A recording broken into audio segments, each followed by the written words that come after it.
மகிமை என்னை தேடி வந்து மீட்டவரே தினமும் அங்கே மகிமை ஐயா வாழ்க வாழ்க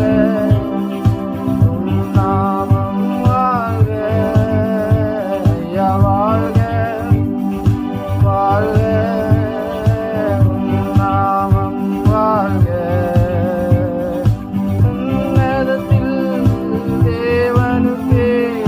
மகிமை உண்டாகட்டும் உன்னதத்தில் தேவனுக்கே மகிமை உண்டாகட்டும் இந்த பூமியிலே சமாதானம் பிரியமும் உண்டாகட்டும் இந்த பூமியிலே சமாதானம்